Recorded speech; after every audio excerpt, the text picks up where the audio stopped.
Jadi nanti aku bakalan ngejelasin tentang sejarah singkat proklamasi dan salah satu tokoh proklamator kemerdekaan Indonesia. Check it out. Di sanalah aku berdiri, jadi pandu hidupku. Bismillahirrahmanirrahim. Saya akan menjelaskan sejarah singkat tentang proklamasi kemerdekaan Indonesia. Republik Indonesia merdeka pada tanggal 17 Agustus 1945 yang bertepatan pada hari Jumat pada saat itu. Lalu Indonesia merdeka dengan dibacakannya proklamasi oleh Insinyur Soekarno dan Dr. Andes Muhammad Hatta sebagai pendampingnya, bertempat di Jalan Pegangsaan Timur nomor 56, Jakarta Pusat.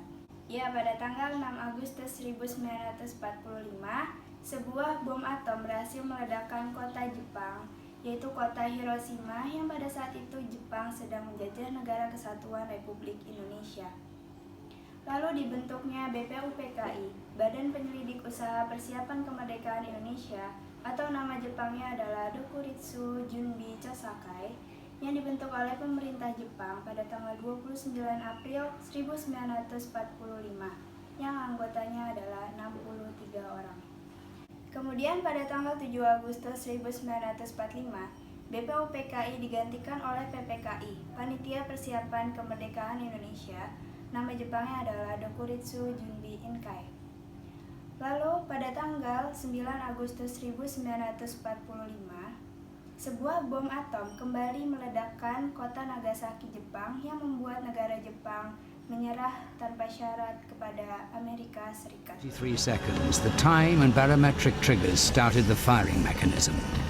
A uranium bullet fired down a barrel into a uranium target. Together they started a nuclear chain reaction. Solid matter began to come apart, releasing untold quantities of energy.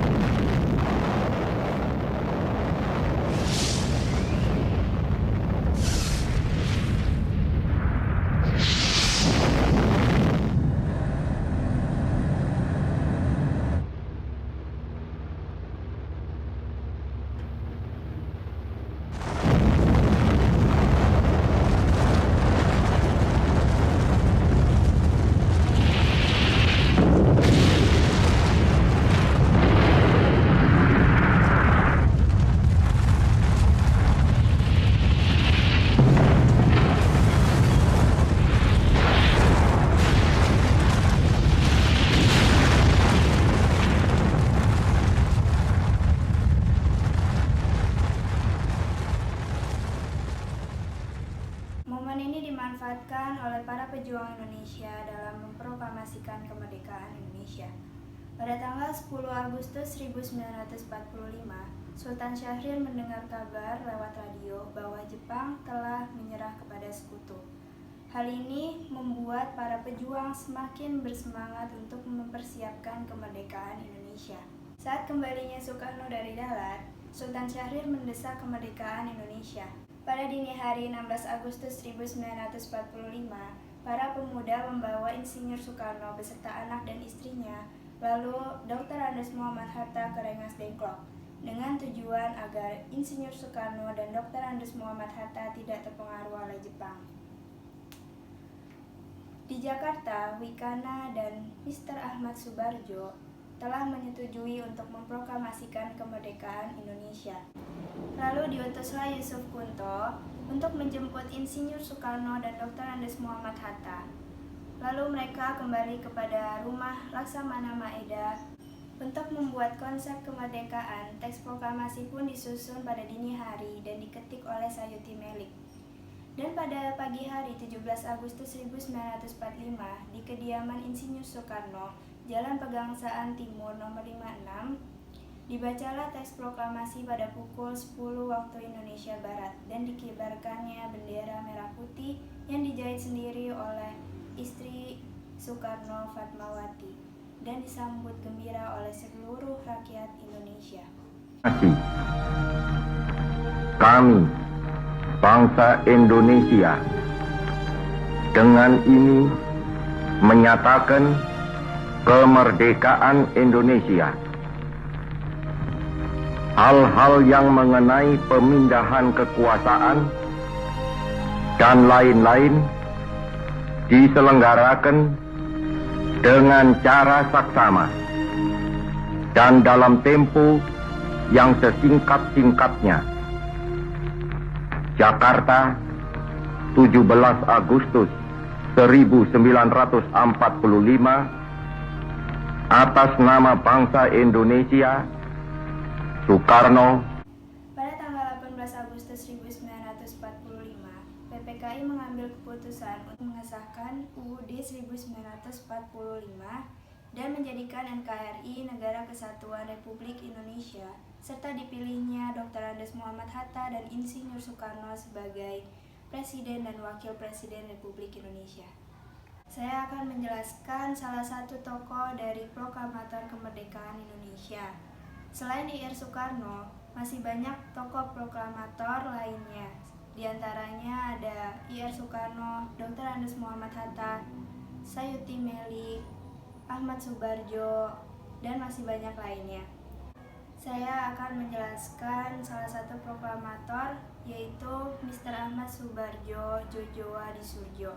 Mr. Ahmad Subarjo merupakan tokoh proklamator kemerdekaan Indonesia, seorang diplomat dan seorang pahlawan nasional Indonesia. Beliau adalah Menteri Luar Negeri pertama di Indonesia yang mendapatkan gelar Mr. Inderichten dari Universitas Leiden, Belanda yang diperoleh pada tahun 1933.